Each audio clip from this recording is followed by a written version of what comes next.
ಏನೋ ಸಿನಿಮಾಗೆ summer holidays ಬರ್ತಾ ಇದೆ. ನೀನು ಇದು ಹೆಂಗ್ ತಿಂತೀಯ?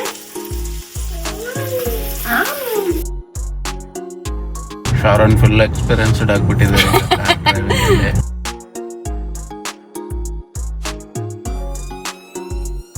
ಇದು ನಮ್ಮ ಸಿನಿಮಾಗೆ ಮತ್ತೆ ದೀರುಗೆ.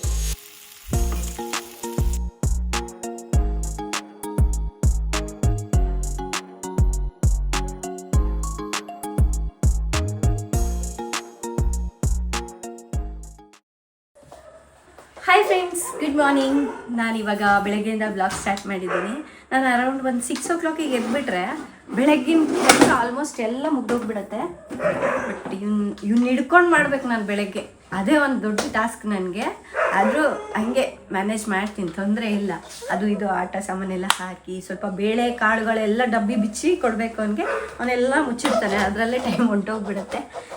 ಸೊ ಇನ್ನು ಬೆಳಗ್ಗೆ ಎದ್ಮೇಲೆ ನಾನು ಸ್ನಾನ ಮಾಡ್ಕೊಂಡ್ಬಿಟ್ಟಿರ್ತೀನಿ. ಅದಾದಮೇಲೆ ಇಬ್ಬರು ಮಕ್ಕಳಿಗೂ ಸ್ನಾನ ಮಾಡಿಸ್ಬಿಡ್ತೀನಿ. ಸೊ ಅಲ್ಲೇ ಒಂದು ದೊಡ್ಡ ಕೆಲಸ ಮುಗ್ದೋಗ್ಬಿಡುತ್ತೆ. ಅದಾದ್ಮೇಲೆ ತಿಂಡಿ ತಿನ್ನಿಸಿ ಸ್ಕೂಲಿಗೆ ರೆಡಿ ಮಾಡೋದು. ಇಲ್ಲಿ ಮೇಲ್ಗಡೆ ಇಬ್ಬರು ಒಂದೇ ಕಡೆ ಸೇರ್ಕೊಂಡ್ಬಿಟ್ಟಿದ್ದಾರೆ. ಯಾಕೆಂದರೆ ನಾನು ರಾಜು ಇಲ್ಲೇ ಇದ್ದೀವಲ್ಲ. ರಾಜು ಎಲ್ಲಿರ್ತಾರೋ ರಾಜು ಹಿಂದೆ ಚಿನ್ನಿಮ ಇರ್ತಾಳೆ, ನಾನು ಎಲ್ಲೆಲ್ಲೇ ಹೋಗ್ತೀನೋ ನನ್ನ ಹಿಂದೆ ನಮ್ಮ ದೀರು ಇರ್ತಾನೆ. ಹಾಗಾಗಿ ಇವರಿಬ್ಬರು ಇದ್ದರೆ ಮನೆಯಲ್ಲಿ ಅಂತೂ ನಾವಿಬ್ಬರು ಖಾಲಿಯಾಗಿರೋದಿಲ್ಲ. ಇನ್ನು ನಾನು ವೀಕ್ಲಿ ಒನ್ಸ್ ವೆಯ್ಟ್ ಚೆಕ್ ಮಾಡ್ಕೊಳ್ತಾ ಇರ್ತೀನಿ. ಇನ್ನು ಅದನ್ನ ನೋಡಿಬಿಟ್ಟು ದೀರು ಸಿನಿಮಾ ಕೂಡ ಶುರು ಮಾಡ್ಕೊಂಡ್ಬಿಡ್ತಾರೆ. ಅವನಂತೂ ಅದ್ರ ಮೇಲೆ ಚಿಕ್ಕ ವಯಸ್ಸಿನಲ್ಲಿ ಕೂರಿಸ್ತಾ ಇದ್ದೆ, ಈಗಲೂ ಕೂಡ ಅವನು ಅದ್ರ ಮೇಲೆ ಕುತ್ಕೊಂಡೇ ವೆಯ್ಟ್ ನೋಡ್ಕೊಳ್ಳೋದು. ಇನ್ನು ಅದಾದಮೇಲೆ ಈಗ ನನಗೆ ಹೊಸ ಕೆಲಸ ಆ್ಯಡ್ ಆಗಿರೋದೇನಪ್ಪ ಅಂದರೆ, ನಾನೀಗ ಅಂದರೆ ಸಿನಿಮಾನ ಸ್ಕೂಲಿಗೆ ಬಿಟ್ಟು ಬರೋಕ್ಕೆ ಕರ್ಕೊಂಡು ಬರೋಕ್ಕೆ ಹೋಗ್ತಾ ಇದ್ದೀನಲ್ಲ, ರಾಜು ಜೊತೆಗಿರ್ತಾರೆ. ಬಟ್ ಈಗ ನಾನು ಅವ್ರ ಜೊತೆಗೆ ಹೋಗೋದ್ರಿಂದ ಅಲ್ಲಿ ನನಗೆ ಒಂದು ಹಾಫ್ ಆನ್ ಅವರ್ ಬರೋಕ್ಕೆ ಹಾಫ್ ಆನ್ ಅವರ್ ಟೈಮ್ ಹೊಂಟೋಗುತ್ತೆ. ಈ ರೀತಿಯಾಗಿ ಟೈಮ್ ಹೇಗೆ ಹೋಗುತ್ತೆ ಅನ್ನೋದೇ ಗೊತ್ತಾಗಲ್ಲ ಬೆಳಗ್ಗೆ ಹೊತ್ತಿನಲ್ಲಿ. ಏನೋ ಸಿನಿಮಾಗೆ ಸಮ್ಮರ್ ಹಾಲಿಡೇಸ್ ಬರ್ತಾ ಇದೆ. ಅವಳಿಗೆ ಡ್ಯಾನ್ಸ್ ಅಂದರೆ ಇತ್ತೀಚೆಗೆ ತುಂಬಾ ಇಷ್ಟ ಆಗೋಗ್ಬಿಟ್ಟಿದೆ. ಅದಕ್ಕಾಗಿ ಡ್ಯಾನ್ಸ್ ಕ್ಲಾಸಿಗೆ ಹಾಕೋಣ ಅಂತ ಹೇಳ್ಬಿಟ್ಟು ಥಿಂಕ್ ಮಾಡ್ತಾಯಿದ್ವಿ. ಸೊ ಒಬ್ಬರು ಸಜೆಸ್ಟ್ ಮಾಡಿದ್ದಾರೆ, ಇಲ್ಲೇ ಮೈಸೂರಲ್ಲಿದೆ ಅಂತ, ಅಲ್ಲಿಗೆ ಜಾಯಿನ್ ಮಾಡೋಣ ಅಂತ. ಫಸ್ಟ್ ಹೋಗಿ ನೋಡ್ಕೊಂಡು ಬರ್ತೀನಿ ಹೇಗಿದೆ ಅಂತ. ಅಂದರೆ ಅದು ಡ್ಯಾನ್ಸು ಎಲ್ಲದೂ ಇರುತ್ತೆ. ಸಮ್ಮರ್ ಕ್ಯಾಂಪಿಗೆ ಹಾಕ್ಬಿಡೋಣ ಅಂತ. ಯಾಕೆಂದರೆ 1 ಮಂತ್ ಅವಳಿಗೆ ಮನೇಲಿ ಬೋರ್ ಆಗಿಬಿಡುತ್ತೆ. ಆ್ಯಂಡ್ ಮತ್ತೆ ಏನಂದರೆ ಈ ಟಿ ವಿಗೆ ಫೋನ್ಗೆ ಅಡಿಕ್ಟ್ ಆಗಿಬಿಟ್ರೆ ಕಷ್ಟ ಅಲ್ವಾ. ಸೊ ಹಾಗಾಗಿ ಅವ್ಳಿಗೂ ಸ್ವಲ್ಪ ಚೇಂಜ್ ಇರುತ್ತೆ. ಹೊಸ ಹೊಸ ಫ್ರೆಂಡ್ಸ್ ಎಲ್ಲರೂ ಸಿಗ್ತಾರೆ. ಡ್ಯಾನ್ಸ್ ಮಾಡೋದು ಅಂದರೆ ಇಷ್ಟ. ಸೊ ಇದೆಲ್ಲದು ಸ್ವಲ್ಪ ಯೋಚನೆ ಮಾಡಿ ಇದಕ್ಕೆ ಸಮ್ಮರ್ ಕ್ಯಾಂಪಿಗೆ ಹಾಕೋಣ ಅಂದ್ಕೊಂಡಿದ್ದೀನಿ. ಇನ್ನು ಅದೊಂದು ಹೋಗಿ ವಿಚಾರಿಸ್ಕೊಂಡು ಬರಬೇಕು. ಬಾ ಇರು, ಹೋಗೋಣ ಬಾ. Bye bye there, Tata.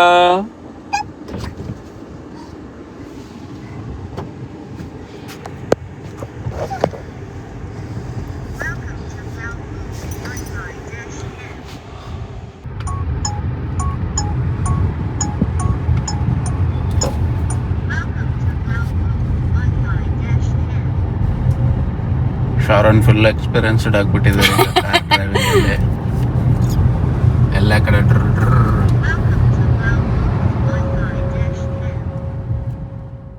ಇನ್ನು ನಾನಂತೂ ಇವಾಗ ಕಾರ್ನ ಆರಾಮಾಗಿ ಓಡಿಸ್ತೀನಿ, ಏನೂ ಭಯ ಅನಿಸೋದೇ ಇಲ್ಲ. ಈ ರೀತಿ ದಿನಾಲೂ ಹೋಗ್ತಾ ಬರ್ತಾ ಇದ್ದರೆ ನಾನು ಪರ್ಫೆಕ್ಟ್ ಆಗೋಗ್ಬಿಡ್ತೀನಿ. ಇನ್ನೊಂದೇನು ಗೊತ್ತಾ, ನಾನು ಡ್ರೈವಿಂಗ್ ಕಲಿತಾ ಇರೋದು ನೋಡಿ ತುಂಬ ಜನ ಲೇಡೀಸ್ ಜಾಯ್ನ್ ಆಗಿದ್ದಾರೆ. ಅದು ಎಷ್ಟು ಖುಷಿ ಆಗ್ತಾ ಇದೆ ಗೊತ್ತಾ ನನಗೆ ಸುಮಾರು ಜನ ಸಿಗ್ತಾ ಇರ್ತಾರೆ. ಅವ್ರು ಹೇಳ್ತಾರೆ ನಾನು ಕೂಡ ಜಾಯ್ನ್ ಆಗಿದ್ದೀನಿ, ಸಮ್ಮರ್ ಹಾಲಿಡೇಸ್ಗೆ ಜಾಯ್ನ್ ಆಗ್ತೀನಿ ಅಂತ. ಸೊ ನನಗೆ ಡ್ರೈವಿಂಗ್ ಲೈಸೆನ್ಸ್ ಬರೋವರೆಗೂ ರಾಜು ಜೊತೆಗೆ ಬಂದು ರಾಜು ನನ್ನ ಜೊತೆ ಬರ್ತಾರೆ. ಅದಾದ್ಮೇಲೆ ಸಿನಿಮಾ ನಾನೇ ಸ್ಕೂಲಿಗೆ ಬಿಟ್ಟು ಬರ್ತೀನಿ. ಚೆನ್ನಾಗಿ ಡ್ರೈವ್ ಮಾಡ್ತಾ ಇದೀಯ. Thank you. ಡ್ರೈವಿಂಗ್ ಲೈಸೆನ್ಸ್ ಬಂದರೆ ಬಿಟ್ಬಿಡ್ಬೇಕು ಆರಾಮಾಗಿ. ಅದೇ ರಾಜು ನನಗೆ ಯಾವಾಗಲೂ ಹೇಳ್ತಿರ್ತಾರೆ ಲೈಫ್ನ ಚಾಲೆಂಜಿಂಗ್ ಆಗಿ ತಗೊಳ್ಬೇಕು ಅಂತ. ನನಗೆ ಏನಾದರೂ ಒಂದು ಸಿಚುವೇಶನ್ ಬಂದುಬಿಡ್ತು ಅಂದರೆ ಭಯ ಆಗಿಬಿಟ್ಟು ಹಿಂದೆ ಹೋಗ್ಬಿಡ್ತೀನಿ. ಬಟ್ ಅದನ್ನು ಫೇಸ್ ಮಾಡಿದ್ಮೇಲೆ ಗೊತ್ತಾಗುತ್ತೆ, ಅಯ್ಯೋ ಇಷ್ಟು ಈಸಿನಾ, ಇದಕ್ಕೆ ಹೆದರಿದ್ದು ನಾನು ಅಂತ. ಸೊ ಸೇಮ್ ಟು ಸೇಮ್ ನನ್ನ ಕಾರ್ ಕಲಿಯೋದು ಕೂಡ ಅದೇ ರೀತಿಯಾಗಿ ಆಗಿತ್ತು. ಇವತ್ತು ಯಾಕೋ ಮೀನು ತಿನ್ಬೇಕು ಅನ್ನಿಸ್ತು, ಅದಕ್ಕಾಗಿ ಫಿಶ್ ಮಾರ್ಕೆಟಿಗೆ ಬಂದಿದ್ದೀನಿ. ಒಂದು 2 weeks ಮೇಲೇ ಆಯಿತು ಫಿಶ್ ತರದಲ್ಲೇ. ಸಂಡೇ ಆದರೆ ಇನ್ನೂ ಸಿಕ್ಕಾಪಟ್ಟೆ ವೆರೈಟೀಸ್ ಇರುತ್ತೆ. ಬಟ್ ನಾನಿವತ್ತು ಬಾಂಗ್ಡ ಅಷ್ಟೇ ತೊಗೊಂಡ್ಬಿಟ್ಟು ಈಗ ಮನೆಗೆ ಹೊರಟಿದ್ದೀನಿ. ಹೋಗ್ತಾ ತರಕಾರಿ ಕೂಡ ತೊಗೊಂಡು ಹೋಗಬೇಕು. ಫ್ರೆಂಡ್ಸ್, ಈಗ ತಾನೇ ಮನೆಗೆ ಬಂದ್ವಿ. ಇನ್ನು ರಾಜುಗಂತೂ ಇತ್ತೀಚೆಗೆ ಬಿಳಿ ಕೂದಲು ಬರ್ಲಿಕ್ಕೆ ಸ್ಟಾರ್ಟ್ ಆಗಿಬಿಟ್ಟಿದೆ. ಅವರಿಗೆ ಟೈಮ್ ಇಲ್ದಿರೋದ್ರಿಂದ ಸರಿಯಾಗಿ ಕೇರ್ ಮಾಡೋಕ್ಕೆ ಆಗ್ತಾ ಇಲ್ಲ.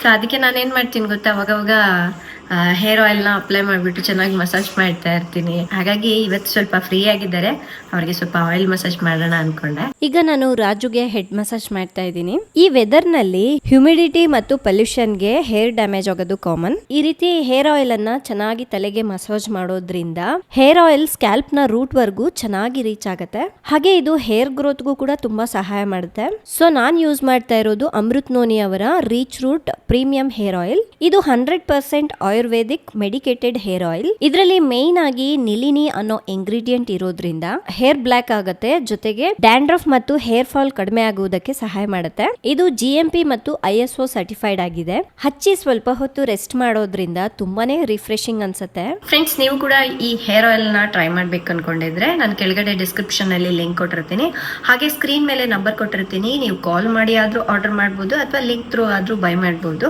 ಸೊ ಒಂದ್ಸಲ ಟ್ರೈ ಮಾಡಿ ನೋಡಿ.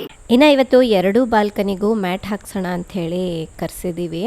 ಆಲ್ರೆಡಿ ಇವ್ರು ಬಂದ್ಬಿಟ್ಟು ಮೆಜರ್ಮೆಂಟ್ ಎಲ್ಲ ತೊಗೊಂಡು ಹೋಗಿದ್ರು, ಈಗ ಕಟ್ ಮಾಡ್ತಾ ಇದ್ದಾರೆ. ಮತ್ತು ನಾವು ಇದು ಸೈಜ್ ಕೂಡ ನಾವೇ ಸೆಲೆಕ್ಟ್ ಮಾಡಿದ್ವಿ, ಅದು ಟಚ್ ಮಾಡಿ ಫೀಲ್ ಮಾಡಿದ್ರೇ ಗೊತ್ತಾಗತ್ತೆ. ನಾವು ಒಂದು 40 mm ತಗೊಂಡಿದ್ವಿ. ಅಂದರೆ ಸ್ವಲ್ಪ ಹುಲ್ಲು ಜಾಸ್ತಿ ಆಗಿತ್ತು, ಅಂದರೆ ಕೆಳಗಡೆ ನಾವು ನಡೆಯುವಾಗ ಸಾಫ್ಟ್ ಆಗಿರುತ್ತಲ್ವ, ಅದಕ್ಕಾಗಿ 40 mm ಸೆಲೆಕ್ಟ್ ಮಾಡ್ಕೊಂಡಿದ್ವಿ. ಇದರಲ್ಲಿ ಇನ್ನೂ ಸ್ವಲ್ಪ ಕಮ್ಮಿ ಇರೋದು ಬೇಕು ಅಂದ್ರೂ ಸಿಗತ್ತೆ.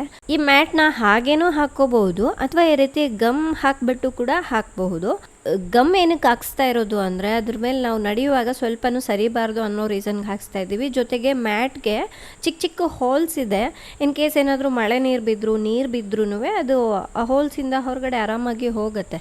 ಇಲ್ಲ ಹಾಗೂ ಮಳೆ ನೀರು ಜಾಸ್ತಿ ಬಿದ್ದು ಏನಾದರೂ ಆ ನೀರು ಕೆಳಗಡೆ ಹೋಗಿ ಫಂಗಸ್ ಎಲ್ಲ ಬರ್ಲಿಕ್ಕೆ ಸ್ಟಾರ್ಟ್ ಆಯಿತು ಅಂದರೆ ಅದನ್ನು ಗಮ್ ಇನ್ನು ಈಸಿಯಾಗಿ ತೆಗಿಬೋದಂತ. ಮ್ಯಾಟ್ನ ಎತ್ಬಿಟ್ರೆ ಬಂದುಬಿಡುತ್ತೆ.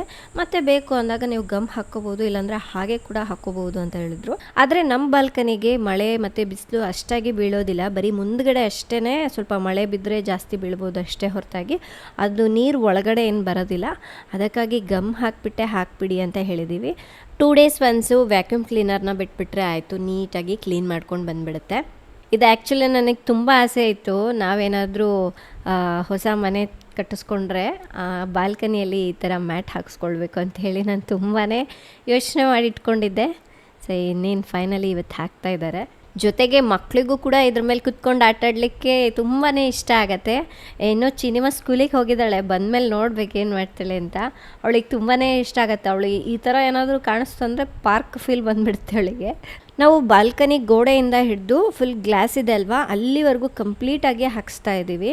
ಆ ಗಿಡಗಳು ಇಟ್ಟಿದ್ದೀವಲ್ವಾ, ಅಲ್ಲಿ ಹಾಕದೆ ಹಾಗೆ ಬಿಟ್ರೂ ಚೆನ್ನಾಗಿ ಕಾಣೋದಿಲ್ಲ, ಅದಿಷ್ಟೇ ಬೇರೆ ಥರ ಕಾಣುತ್ತೆ. ಹಾಗೆ ಮಳೆ ಬಂದರೂ ಬಿಸಿಲು ಬಂದರೂ ಅದಿಷ್ಟಕ್ಕೆ ಏನು ಕಲರ್ ಚೇಂಜ್ ಆಗಲ್ಲ. ಸೊ ಒಳ್ಳೆ ಕ್ವಾಲಿಟಿದೇ ಯೂಸ್ ಮಾಡಿದ್ದೀವಿ, ಏನೂ ಆಗಲ್ಲ ಅಂತ ಹೇಳಿದ್ರು. ಸೊ ಇನ್ನು ಹಾಕ್ಸ್ತಾ ಇದ್ದೀವಿ, ಫುಲ್ ಎಡ್ಜ್ವರೆಗೂ ಹಾಕ್ಸ್ಬಿಡೋಣ ಅಂತ. ನಾವು ಈ ಮ್ಯಾಟ್ ಹಾಕೋದ್ಮೇಲೆ ಇನ್ನೂ ಕೆಲವೊಂದು ಗಿಡಗಳು ತರಿಸ್ಬೇಕಂತ ಅಂದ್ಕೊಂಡಿದ್ದೀವಿ. ಏಕೆಂದರೆ ಈ ಮ್ಯಾಟ್ ಹಾಕೋ ಟೈಮ್ನಲ್ಲಿ ಎಲ್ಲದೂ ತೊಗೊಂಡೋಗಿ ಒಳಗಡೆ ಇಡಬೇಕು, ಹಾಕಿದ್ಮೇಲೆ ಮತ್ತೆ ಹೊರಗಡೆ ತಂದಿಡಬೇಕು. ಅದಕ್ಕಾಗಿ ಸೊ ಇನ್ನೊಂದು 2 days ಬಿಟ್ಟು ನರ್ಸರಿಗೆ ಹೋಗಿ ಏನೆಲ್ಲ ಗಿಡಗಳು ಬೇಕೋ ಅದನ್ನೆಲ್ಲ ಹೋಗಿ ತೊಗೊಂಬಂದುಬಿಡ್ತೀವಿ. ಬಟ್ ನಮಗೆ ಯಾವಾಗ ಬೇಕೋ ಆವಾಗ ತೆಗೆದ್ಬಿಟ್ಟು ಕ್ಲೀನ್ ಮಾಡ್ಬೋದಂತ. ಇದೇನು ಈಸಿಯಾಗಿ ಬಂದುಬಿಡುತ್ತೆ, ಜಸ್ಟ್ ಗಮ್ ಅಲ್ವಾ, ಬಂದುಬಿಡತ್ತೆ. ನಿಮ್ಗೆ ಬೇಡ ಅಂದರೆ ನೀವು ಹಾಗೆ ತೆಗ್ದು ಹಾಕ್ಕೊಳ್ಳಿ ಅಂತ ಹೇಳಿದ್ರು. ಬಟ್ ನನಗೇನಪ್ಪ ಅಂದರೆ ಅದು ಅಗ್ಲೆಲ್ಲ ಜರ್ಗೋದು, ಒಂದು ಸೈಡ್ ಹೋಗೋದು, ಮೇಲ್ಗಡೆ ಬರೋದು ಆ ಥರ ಆಗುತ್ತಲ್ಲ, ಅದು ಇಷ್ಟ ಆಗೋದಿಲ್ಲ. ಸೊ ನೋಡೋಕೆ ಒಂದು ಲೆವೆಲ್ಗೆ ನೀಟಾಗಿ ಕಾಣಿಸ್ಬೇಕು, ಆವಾಗ ಅದು ತುಂಬ ನೀಟಾಗಿ ಕಾಣುತ್ತೆ. ನಮ್ಮ ಮನೇಲಿ 2 ಬಾಲ್ಕನಿ ಇದೆ. ಒಂದು ಆಫೀಸ್ ಹತ್ರ ಇರೋದು ದೊಡ್ಡ ಬಾಲ್ಕನಿ, ಅದರ ಪಕ್ಕದಲ್ಲಿ ಇರೋವಂಥದ್ದು ಚಿಕ್ಕ ಬಾಲ್ಕನಿ. ಚಿಕ್ಕ ಬಾಲ್ಕನಿ ಥರ ಏನಾದರೂ ಇದ್ದಿದ್ರೆ ಒಂದು ಮ್ಯಾಟ್ ತಂದು ನಾನೇ ಹಾಕ್ಕೊಂಡ್ಬಿಡ್ತಾ ಇದ್ದೆ. ಬಟ್ ದೊಡ್ಡ ಬಾಲ್ಕನಿ ಇದೆ ಅಲ್ವಾ, ಅದು ಸ್ವಲ್ಪ ಡಿಫಿಕಲ್ಟ್ ಆಗುತ್ತೆ. ಚೆನ್ನಾಗಿ ಗೊತ್ತಿರೋರು, ಎಕ್ಸ್ಪೀರಿಯನ್ಸ್ ಇರೋರೇ ಮಾಡಿದ್ರೇ ಚೆಂದ ಅನ್ನಿಸ್ತು. ಅದಕ್ಕಾಗಿ ನಾವು ಮಾರ್ಕೆಟಿಗೆ ಹೋಗಿ ಮ್ಯಾಟ್ ಎಲ್ಲ ನೋಡ್ಕೊಂಡು ಬಂದ್ವಿ. ಬಂದ ಮೇಲೆ ನಮ್ಗೆ ಅನ್ನಿಸ್ತು ಅದು ನಾವು ಹಾಕೋಕ್ಕಾಗೋದಿಲ್ಲ. ಯಾಕೆಂದರೆ ಈ ಥರ ಗಮ್ ಎಲ್ಲ ಹಾಕಬೇಕು ಅಂದರೆ ಸರಿಯಾಗಿ ಕೂರಬೇಕಲ್ವ, ಅದು ನಮಗೆ ಡಿಫಿಕಲ್ಟ್ ಆಗುತ್ತೆ ಅನ್ನಿಸ್ತು. ಸರಿ, ಇನ್ನು ಅವ್ರನ್ನೇ ಕರೆಸಿ ಹಾಕ್ಸ್ಬಿಡೋಣ, ನೀಟಾಗಿ ಬರುತ್ತೆ ಅಂತ ಹೇಳಿ ಅಂದ್ಕೊಂಡು ಇವ್ರನ್ನ ಕರೆಸಿದ್ವಿ. ಆಮೇಲೆ ಈ ಬಾಲ್ಕನಿಯಲ್ಲಿ ಒಂದು ದೊಡ್ಡ ವಾಲ್ ಇದೆ, ಅದಕ್ಕೆ ಸಪ್ರೇಟಾಗಿ ನಾವು ಪೇಂಟಿಂಗ್ ಮಾಡಿಸಿದ್ದೀವಿ ಸ್ವಲ್ಪ ಡಾರ್ಕ್ ಕಲರಲ್ಲಿ. ಅಲ್ಲಿ ಸ್ವಲ್ಪ ಹ್ಯಾಂಗಿಂಗ್ಸ್ ಮತ್ತು ಶೋ ಪೀಸ್ಗಳೆಲ್ಲ ಹಾಕಬೇಕು. ಅದು ಸ್ವಲ್ಪ ಕಾರ್ಪೆಂಟ್ರ್ ಬಂದುಬಿಟ್ಟು ಮೊಳೆ ಎಲ್ಲ ಹೊಡ್ಕೊಡ್ಬೇಕು, ಅದಕ್ಕೋಸ್ಕರ ವೆಯ್ಟ್ ಮಾಡ್ತಾ ಇದ್ದೀನಿ. ಅವ್ರು ನೆಕ್ಸ್ಟ್ ವೀಕ್ ಬರ್ತಾರಂತೆ. ಸೊ ಅದಾಗದೆ ಎಲ್ಲ ಐಟಮ್ಸ್ ತಂದು ಇಟ್ಕೊಂಡಿದ್ದೀನಿ, ಜಸ್ಟ್ ಹಾಕ್ಬಿಡೋದಷ್ಟೇ. ರಾಜುಗಂತೂ ತುಂಬಾ ಇಷ್ಟ ಆಗೋಗ್ಬಿಟ್ಟಿದೆ. ಫೀಲ್ ಬರುತ್ತೆ ಒಂದು ಸ್ವಲ್ಪ. ಈಗಿದು ಲುಕ್ ಬಂತ. ಹಾಂ, ಗಾರ್ಡನ್ ಆಗ್ಬಿಡ್ತೀಗಿದೆ, ಗ್ರಿಪ್ಪು ಬಂತಿದೆ. ಹೌದು. ಆಮೇಲೆ ಇದು ಸಣ್ಣ ಬಾಲ್ಕನಿ, ಇದಕ್ಕೆ ರಾಡ್ಸ್ ಎಲ್ಲ ಇದೆ ಅಲ್ವಾ, ಸೊ ಅದನ್ನು ನಾನು ಸೆಲೆಕ್ಟ್ ಮಾಡಿರುವಂಥದ್ದು. ಏಕೆಂದರೆ ಇದೆಲ್ಲ ಹ್ಯಾಂಗಿಂಗ್ ಪ್ಲ್ಯಾಂಟ್ಸ್ ಹಾಕಬೇಕು ಅಂತೇಳಿ ನಾನು ಈ ಥರ ಮಾಡಿಸ್ಕೊಂಡಿದ್ದೀನಿ. ಇದರಲ್ಲಿ ಆರಾಮಾಗಿ ಒಂದಿಬ್ಬರು ಜನ ಕುತ್ಕೊಳ್ಬೋದು. ಇದಕ್ಕೂ ಕೂಡ ಒಂದು ಚಿಕ್ಕ ಚಿಕ್ಕದು ಚೇರ್ಸ್ ಎಲ್ಲ ಹಾಕಿದ್ಮೇಲೆ ನಿಮಗೆ ತೋರಿಸ್ತೀನಿ ಯಾವ ಥರ ಕಾಣಿಸ್ತಾ ಇದೆ ಇದು ಅಂತ. ಬಟ್ ಇದೆಲ್ಲ ಮಾಡಿಸ್ಕೊಳ್ಳೋದೇನೋ ಈಸಿ, ಅದು ಮೇಂಟೈನ್ ಮಾಡಬೇಕಲ್ಲ, ಡಸ್ಟಿಂಗ್ ಎಲ್ಲ ಮಾಡ್ಕೋಬೇಕು. ಸೊ ಅದು ಸ್ವಲ್ಪ ಟೈಮ್ ಹಿಡಿಯುತ್ತೆ. ಅದಕ್ಕಾಗಿ ನಾನು 2 days ಒನ್ಸು ವ್ಯಾಕ್ಯೂಮ್ ಕ್ಲೀನರ್ನ ಬಿಟ್ಬಿಡ್ತೀನಿ, 1 weekly ಒನ್ಸು ಡಸ್ಟಿಂಗ್ನ ಮಾಡ್ಕೊಂಬಿಡ್ತೀನಿ. ಇನ್ನು ಮ್ಯಾಟ್ ಹಾಕಿ ಗಿಡಗಳೆಲ್ಲ ಇಟ್ಮೇಲೆ ಈ ರೀತಿಯಾಗಿ ಕಾಣಿಸ್ತಾ ಇದೆ. ಸಕ್ಕತ್ತಾಗಿದೆ ಅಲ್ಲ, ಸೂಪರಾಗಿ ಬಂದಿದೆ. ನಾವು 2 ಬಾಲ್ಕನಿಯಲ್ಲೂ ಕೂಡ ಪೆಬಲ್ಸ್ ಯೂಸ್ ಮಾಡಿಲ್ಲ, ಯಾಕೆಂದರೆ ದೀರು ಚಿಕ್ಕವನು, ಅವನಿಗೆ ಗೊತ್ತಾಗೋದಿಲ್ಲ. ನಾವು ನೋಡದೇ ಇರೋ ಟೈಮ್ನಲ್ಲಿ ಏನಾದರೂ ಬಾಯಿಗೆ ಹಾಕ್ಕೊಂಡ್ಬಿಟ್ರೆ ಕಷ್ಟ ಅಂತ ಹೇಳ್ಬಿಟ್ಟು ಎಲ್ಲೂ ಪೆಬಲ್ಸ್ ಹಾಕಿಲ್ಲ ನಾನು. ಇದು ದೊಡ್ಡ ಬಾಲ್ಕನಿ, ಎಷ್ಟು ಬ್ಯೂಟಿಫುಲ್ಲಾಗಿ ಕಾಣಿಸ್ತಾ ಇದೆ ಅಲ್ವಾ, ಆ ಸ್ವಿಂಗಿಗೂ ಆ ಮ್ಯಾಟ್ಗೂ ಸಖತ್ತಾಗಿ ಕಾಣಿಸ್ತಾ ಇದೆ. ಮತ್ತು ನಿಮ್ಗೆ ಹೇಗೆ ಅನ್ನಿಸ್ತು, ಇಷ್ಟ ಆಯಿತಾ? ಕಾಮೆಂಟ್ ಮಾಡಿ ತಿಳಿಸಿ ಹೇಗೆ ಕಾಣಿಸ್ತಾ ಇದೆ ಅನ್ನೋದು. ಅವರು ಮ್ಯಾಟ್ ಹಾಕಿದಾರಲ್ವ, ಚಿಕ್ಕ ಚಿಕ್ಕ ಪೀಸಸ್ ಎಲ್ಲ ಹಾಗೆ ಬಿದ್ದಿತ್ತು. 1, 2, 3 ಟೈಮ್ಸ್ ಹಾಗೇ ಬರ್ತಾ ಇರುತ್ತೆ.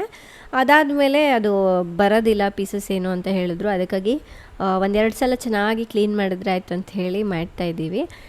ಇನ್ನೊಂದು, ಕೆಲವರು ನನಗೆ ಸಜೆಸ್ಟ್ ಮಾಡಿದರು, ಬಾಲ್ಕನಿಗೆ ಈಗ ಬಾಲ್ಕನಿಗೆ ಸಪ್ರೇಟ್ ಅಂತಲೇ ಟೈಲ್ಸ್ ಸಿಗುತ್ತಲ್ಲ, ಆ ಥರದ್ದು ಹಾಕಿಸಿ ಅಂತ. ಹೌದು, ಆ ಥರದ್ದು ಚೆನ್ನಾಗಿ ಕಾಣಿಸುತ್ತೆ. ಬಟ್ ಕಂಪ್ಲೀಟಾಗಿ ಈ ಟೈಲ್ಸ್ನೆಲ್ಲ ತೆಗ್ಸಿ ಅದನ್ನು ಹಾಕ್ಸೋದಕ್ಕಿಂತ ಈ ಥರ ಮ್ಯಾಟ್ ಹಾಕೋದು ತುಂಬ ಬೆಸ್ಟ್ ಅಂತ ಅನ್ನಿಸ್ತು. ಇನ್ನು ಅವರು ಹಾಕಿ ಹೋದರು, ರಾಜು ರಿಲ್ಯಾಕ್ಸ್ ಆಗ್ತಾ ಇದ್ದಾರೆ. ನಾನು ಹೋಗಿ ಅಡುಗೆ ಮಾಡಿ ಬಂದುಬಿಡ್ತೀನಿ. ಫ್ರೆಂಡ್ಸ್, ಹೊರಗಡೆ ಹೋಗಿ ಮೀನು ತೊಗೊಂಬಂದಿದ್ನಲ್ಲ, ಬರೋದೇ ಮಸಾಲೆ ಹಚ್ಚಿಟ್ಟಿದೆ. ಏಕೆಂದರೆ ಅಟ್ಲೀಸ್ಟ್ 1-2 hours ಆದರೂ ಚೆನ್ನಾಗಿ ಅದು ಮ್ಯಾರಿನೇಟ್ ಆದ್ರೇ ರುಚಿ ಚೆನ್ನಾಗಿರುತ್ತೆ, ಇಲ್ಲಾಂದರೆ ಅಷ್ಟೊಂದು ಟೇಸ್ಟಿಯಾಗಿ ಇರೋದಿಲ್ಲ. ಸೊ ಅದಕ್ಕಾಗಿ ಮಸಾಲೆ ಹಚ್ಚಿಟ್ಟಿದ್ದೀನಿ. ಈಗ ಹುರಿಬೇಕು ಮೀನನ್ನ. ನಮಗೆ ಬಾಂಗ್ಡದ ಮೀನು ಸಾರಿಗಿಂತ ಈ ಥರ ಫ್ರೈ ಮಾಡಿದ್ರೇ ತುಂಬ ಇಷ್ಟ ಆಗುತ್ತೆ. ಇನ್ನು ಮಧ್ಯಾಹ್ನಕ್ಕೆ ಇವತ್ತು ಸ್ವಲ್ಪ ಮಾವಿನಕಾಯಿ ಚಿತ್ರಾನ್ನ ಮಾಡಿದ್ದೀನಿ. ನನಗೆ ಚಿತ್ರಾನ್ನದ ಜೊತೆ ಫಿಶ್ ಫ್ರೈ ಸರ್ವ್ ಮಾಡ್ಲಿಕ್ಕೆ ತುಂಬಾ ಇಷ್ಟ ಆಗುತ್ತೆ. ಆ್ಯಂಡ್ ಟೇಸ್ಟು ಅಷ್ಟೇ ಸಕ್ಕತ್ತಾಗಿರುತ್ತೆ. ಯಾರಿಗೆಲ್ಲ ಸೊ ಈ ಥರ ಚಿತ್ರಾನ್ನದ ಜೊತೆ ಮತ್ತು ಏನು ಪುಳಿಯೋಗರೆ ಜೊತೆ ತಿನ್ಲಿಕ್ಕೆ ಇಷ್ಟ ಆಗುತ್ತೆ ಕಮೆಂಟ್ ಮಾಡಿ. ಇದು ಸ್ವಲ್ಪ ಮಸಾಲೆ ಕಮ್ಮಿ ಹಚ್ಚಿದ್ದೀನಲ್ವಾ, ಇದು ನಮ್ಮ ಚಿನಿಮಗೆ ಮತ್ತು ದೀರುಗೆ.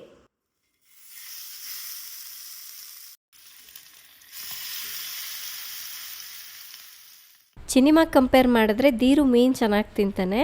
ನಮ್ಮ ಚಿನಿಮಾಗೆ ಚಿಕನ್ ಇಷ್ಟ ಆಗುತ್ತೆ, ಮೀನಾಗ ಅಷ್ಟೇನು ಇಷ್ಟಪಟ್ಟು ತಿನ್ನಲ್ಲ ಅವಳು. ಇನ್ನು ಅವಳಿಗೆ ಚಿತ್ರಾನ್ನದ ಮೇಲೆ ಅಥವಾ ಅವಲಕ್ಕಿ ಮೇಲೆ ಈ ಥರ ಶೇಂಗಾ ಬೀಜ ಲಾಸ್ಟಿಗೆ ಹಾಕಬೇಕು, ಅದು ಕ್ರಂಚಿಯಾಗಿರ್ಬೇಕಂತೆ.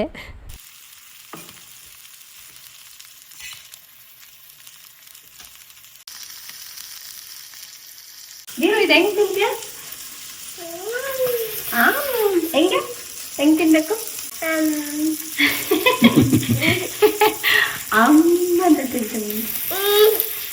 ನಲ್ಲಿ ಬೇಡ, ಇತ್ತೀಚಿಗೆ ನಲ್ಲಿ ಹುಚ್ಚು ಜಾಸ್ತಿ ಆಗ್ಬಿಟ್ಟಿದೆ ಅವನಿಗೆ. ನಲ್ಲಿ ಕಂಡ್ರೆ ಸಾಕು ಆನ್ ಮಾಡ ಅಂತ, ಅದ್ರಲ್ಲಿ ಕೈ ಇಟ್ಟು ಹಿಂಗೆ ಮಾಡ್ತಿರ್ತೀನಿ. ಅಮ್ಮ ಅಂತ ತಿನ್ಬಿಡೋಣ.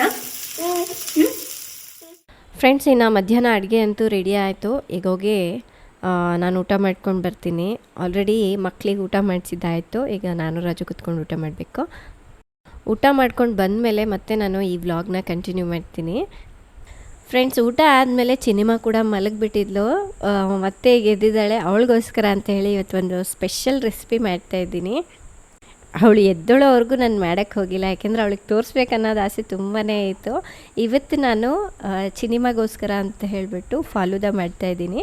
ಅವಳು ನಾನು ಅದನ್ನು ಟೇಸ್ಟೇ ಮಾಡಿಲ್ಲ, ತಿನ್ಕೊಂಬರೋಣ ಅಂತ ಕೇಳ್ತಾಯಿದ್ಲು. ಸರಿ, ನಾನು ಮನೇಲೇ ಮಾಡಿಕೊಟ್ಬಿಡೋಣ, ಅದನ್ನು ಹೇಗೆ ಮಾಡ್ತಾರೆ, ಪ್ರೊಸೆಸ್ ಎಲ್ಲ ಹೇಗಿರುತ್ತೆ ತೋರಿಸ್ಬೇಕು ಅಂಥೇಳಿ ಇದನ್ನು ಮಾಡ್ತಾಯಿದ್ದೀನಿ. ಹಾಗೆ ಇದರ ಕಂಪ್ಲೀಟ್ ರೆಸಿಪಿ ಬಂದುಬಿಟ್ಟು ನಮ್ಮ ಕೇಕ್ಸ್ ಆ್ಯಂಡ್ ಬೇಕ್ಸ್ ಪಾಕಶಾಲೆಯಲ್ಲಿದೆ, ಒಂದ್ಸಲ ಹೋಗಿ ಚೆಕ್ ಮಾಡಿ. ಹೊರಗಡೆ ಹೋಗಿ ತಿನ್ನೋದಕ್ಕಿಂತ ಈ ರೀತಿ ಮನೇಲೇ ಹೆಲ್ದಿಯಾಗಿ ಮಾಡ್ಕೊಳ್ಬೋದು. ಅವಳಿಗೆ ಎಲ್ಲದಕ್ಕಿಂತ ಈ ಜೆಲ್ಲಿ ಕಟ್ ಮಾಡೋದು ತುಂಬ ಇಂಟ್ರೆಸ್ಟಿಂಗ್ ಆಗಿತ್ತು, ಮತ್ತು ಟೇಸ್ಟ್ ಕೂಡ ಮಾಡಿದ್ಲು ಚೆನ್ನಾಗಿದೆ ಅಂತೇಳಿ. ಅವಳಿಗೋಸ್ಕರ ಅಂತ ಸಪ್ರೇಟಾಗಿ ಇನ್ನೊಂದು ಮೋಲ್ಡ್ಗೆ ಸ್ವಲ್ಪ ಹಾಕಿಟ್ಟಿದ್ದೀನಿ. ಇನ್ನು ಈ ಸಮ್ಮರ್ಗೆ ಇನ್ನೂ ವೆರೈಟಿ ಸಮ್ಮರ್ ಡ್ರಿಂಕ್ಸ್ಗಳೆಲ್ಲ ನಮ್ಮ ಕೇಕ್ಸ್ ಚಾನಲ್ನಲ್ಲಿ ಅಪ್ಲೋಡ್ ಮಾಡ್ತಾ ಇರ್ತೀನಿ. ಇನ್ನೂ ಯಾರೆಲ್ಲ ಸಬ್ಸ್ಕ್ರೈಬ್ ಮಾಡಿಲ್ಲ ಸಬ್ಸ್ಕ್ರೈಬ್ ಮಾಡ್ಕೊಳ್ಳಿ. ಹಾಗೆ ಇದು ಐಸ್ ಕ್ರೀಮ್ ಕೂಡ ಅಷ್ಟೇ, ನಾನು ಮನೇಲೇ ಮಾಡಿರುವಂಥದ್ದು. ತುಂಬಾ ಕ್ರೀಮಿಯಾಗಿ ಸೇಮ್ ನಮಗೆ ಹೊರಗಡೆ ಸಿಗುತ್ತಲ್ವ ಅದಕ್ಕಿಂತ ಸಖತ್ತಾಗಿರುತ್ತೆ. ನೀವು ಒಂದ್ಸಲ ಹೋಗಿ ರೆಸಿಪಿನ ಚೆಕ್ ಮಾಡಿ, ನಾನು ಅಲ್ಲಿ ಡೀಟೇಲಾಗೆಲ್ಲ ತೋರಿಸಿದ್ದೀನಿ. ಇನ್ನು ಫೈನಲಿ ಗ್ಲಾಸ್ನ ಡೆಕೋರೇಟ್ ಮಾಡಿಬಿಟ್ಟೆ. ಹಬ್ಬ ಇದನ್ನೆಲ್ಲ ರೆಡಿ ಮಾಡ್ಕೊಂಡು ಮಾಡೋದಿದೆಲ್ಲ ಸ್ವಲ್ಪ ಟೈಮ್ ಹಿಡಿಸುತ್ತೆ, ಬಟ್ ಮಕ್ಳ ಜೊತೆ ಮಾಡೋದ್ರಿಂದ ಸಖತ್ ಮಜಾ ಕೊಡುತ್ತೆ. ಫಸ್ಟ್ ಟೈಮ್ ನಮ್ಮ ಚಿನಿಮಾ ಇದನ್ನು ಟೇಸ್ಟ್ ಮಾಡ್ತಾ ಇರೋದು. ಅವಳಿಗೆ ಎಕ್ಸ್ಪೆಷಲಿ ಆ ಜೆಲ್ಲಿ ಇದರಲ್ಲಿ ಹಾಕಿದ್ದೀವಲ್ಲ ಅದು ತುಂಬ ಇಷ್ಟ ಆಗೋಗ್ಬಿಟ್ಟಿದೆ. అయినా ಎಲ್ಲರೂ ನಾವು ಟೇಸ್ಟ್ ಮಾಡಿದ್ವಿ. ಅದಾದಮೇಲೆ ಸ್ವಲ್ಪ ಐಸ್ ಕ್ರೀಮ್ ಜಾಸ್ತಿನೇ ಮಾಡಿಟ್ಟಿದೆ, ನಮ್ಮ ಸ್ಟಾಫ್ ಎಲ್ಲರೂ ತಿಂತಾರೆ ಅಂತ ಹೇಳ್ಬಿಟ್ಟು ಈಗ ಅವ್ರಿಗೂ ಕೂಡ ಸರ್ವ್ ಮಾಡ್ತಾ ಇದ್ದೀನಿ. ಅದ್ರ ಮೇಲೆ ಸ್ವಲ್ಪ ಟುಟಿ ಫ್ರೂಟಿ ಹಾಕ್ಕೊಂಡು ತಿಂದರೆ ಸಕ್ಕತ್ತಾಗಿರುತ್ತೆ. ಸಮ್ಮರ್ ಬಂತು ಅಂದರೆ ಇದೆಲ್ಲ ಮಾಡ್ಕೊಂಡು ತಿನ್ನೋದ್ರಲ್ಲೇ ಒಂಥರ ಮಜಾ ಸಿಗತ್ತಲ್ಲ. ನಮ್ಮ ದೀರುಗಂತೂ ಸಿಕ್ಕಾಪಟ್ಟೆ ಜಲಸ್. ಚಿನ್ನಿಮನ ನಾನು ಅವಳಿಗೆ ತಿನ್ಸೋ ಹಾಗಿಲ್ಲ, ಅವಳನ್ನು ಎತ್ಕೊಳ್ಳೋ ಹಾಗಿಲ್ಲ. ನೋಡಿ ನನ್ನ ಮೇಲೆ ಏಣಿ ಹತ್ತದಂಗೆ ಹತ್ತುತ್ತಾ ಇದ್ದಾನೆ ಅವನು. ಕೆಲವೊಂದು ಸಲ ಸಿಟ್ಟು ತಡಿಯೋಕ್ಕಾಗದೆ ಅವಳನ್ನು ಹೊಡೆದೇ ಬಿಡ್ತಾನೆ ಅವನು. ಸರಿ ಫ್ರೆಂಡ್ಸ್, ಇನ್ನು ಇವತ್ತಿನ ವ್ಲಾಗ್ ನಾನು ಇಲ್ಲೇ ಎಂಡ್ ಮಾಡ್ತಾ ಇದ್ದೀನಿ. ತಮ್ಮೆಲ್ಲರಿಗೂ ಈ ವಿಡಿಯೋ ಇಷ್ಟ ಆಗಿದೆ ಅಂದ್ಕೊಳ್ತಾ ಇದ್ದೀನಿ. ಇಷ್ಟ ಆದರೆ ಪ್ಲೀಸ್ ಲೈಕ್ ಮಾಡಿ, ನಿಮ್ಮ ಫ್ರೆಂಡ್ಸ್ಗೆ ಫ್ಯಾಮಿಲಿ ಮೆಂಬರ್ಸ್ಗೂ ಈ ವ್ಲಾಗ್ನ ತಪ್ಪದೆ ಶೇರ್ ಮಾಡಿ. ನಾಳೆ ಇನ್ನೊಂದು ಹೊಸ ವಿಡಿಯೋದೊಂದಿಗೆ ಮತ್ತೆ ಸಿಗ್ತೀನಿ. ಅಲ್ಲಿವರೆಗೂ ಟೇಕ್ ಕೇರ್, ಬಾಯ್.